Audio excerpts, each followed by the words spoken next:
The elite telling you a secret and a different story. These books on the history of the New World are filled with these symbols. What's going on here? You can also see that these symbols are much older and that they've been used for quite some time. This is history being rewritten. For you still see Phoenician architecture in major cities all around the world, from Cadiz to Venice in California. Why would settlers travel to America to be free and start building European-type architecture? It doesn't make sense. It was already there. And not too long ago, 200 to 300 years ago, there was a great reset, and there has most likely been more than one. The great expositions of the world are all put up by the same establishment in order to keep this continuous lie. How many cities were destroyed in fire? Why put all this effort into building an exposition with all this ornate detail, and it does look like stone, and then go through the effort of tearing it all down in such a short span of time? Some of these buildings from San Francisco look much older, and the truth is, they are. They look very antediluvian, and there's a reason why. Because these buildings were before the flood, which is actually not too long ago. What does that mean? It means we have completely lost touch with reality.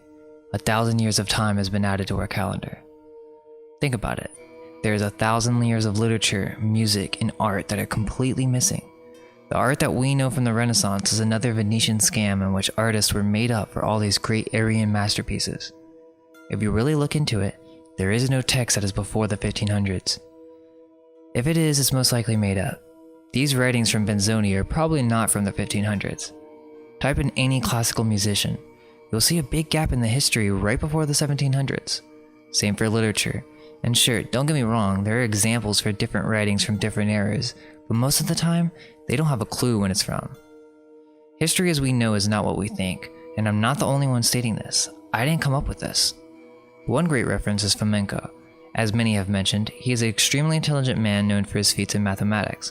One of his key works is the New Chronology, where he goes over how our mainstream history comes from one man known as Scaliger.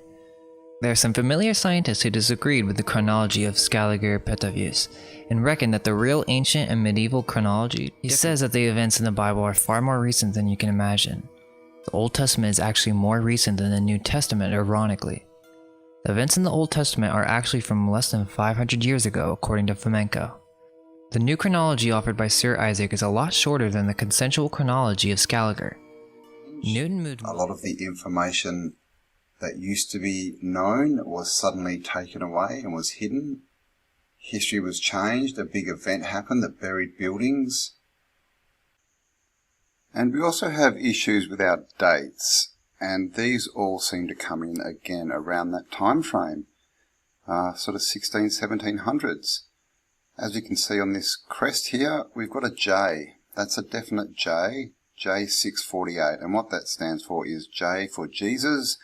So it's in the year of our Lord, 648 years after the year of Jesus, the year of our Lord. That's how they used to write it. And then in the 1600s, the Jesuits and Joseph Scaliger basically changed all these to a 1, making this 648 year now 1648.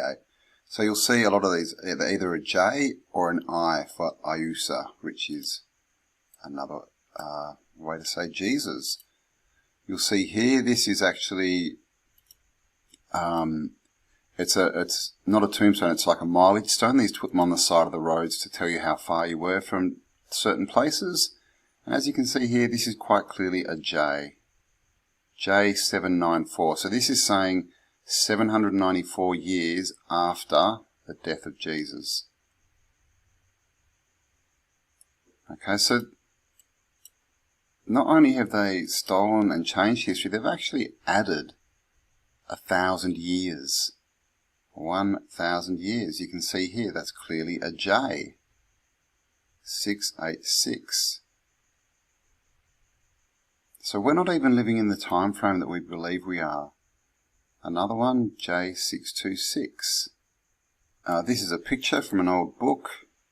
And again, you can see we've got 656, and now this one looks more like an I than a J, but it's definitely not a 1. So I-656 in the year of well, 656 years after the death of Iusa. Now this is called the King's Desk, and this is a piece of furniture that we're told was made in the 1700s, just around the 1750s, for King Louis XV of France, I believe. And I mean, you can just see the workmanship. You know, we see a lot of this kind of furniture, and then we see a lot of cheap reproductions, people trying to reproduce this kind of stuff, and they just can't. But what's interesting about this desk is the date.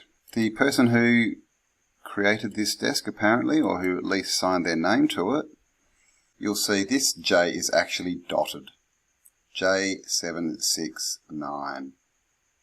Okay, so, and there's that. And that's just a few examples, guys. These things are everywhere. They're on a lot of maps, a lot of old drawings, coins, pottery, things like this. So if you look into it, it's clear that 1,000 years has been added. Okay, so this J769 became 1769. They've added 1,000 years to our story. So what happened in that 1,000 years, and why was it added, and what were they trying to hide? It's also the time frame that the robber barons started to take over in the Americas. Okay, so there you go. The history that we've been told is clearly not what has gone on. We're being lied to, and our history is being covered up.